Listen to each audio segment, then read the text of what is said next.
22 April জঙ্গিরা এসেছিল পাকিস্তান থেকে, মাথার সিঁদুর দেখেছিল, মাথার সিঁদুর গলার মঙ্গলসূত্র দেখে গুলি করেছিল।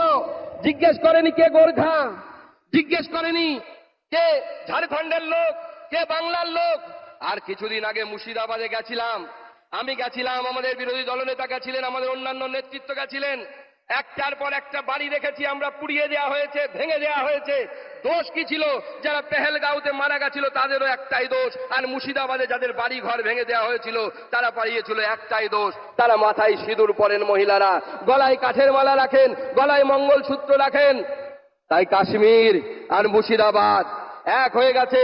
এই শক্তির বিরুদ্ধে আমাদের সকলকে গর্জে উঠতে হবে, লড়াই করতে হবে। আর সেই লড়াই নরেন্দ্র মোদীর নেতৃত্ব হবে। 26 আমরা মমতা বন্দ্যোপাধ্যায়ের এই জেহাদি সরকারকে উৎখাত করে বঙ্গোপসাগরে ফেলবো, সেই জন্য সবাই তৈরি হন। বাংলা হান্টের আরো খবর দেখতে নজর রাখুন।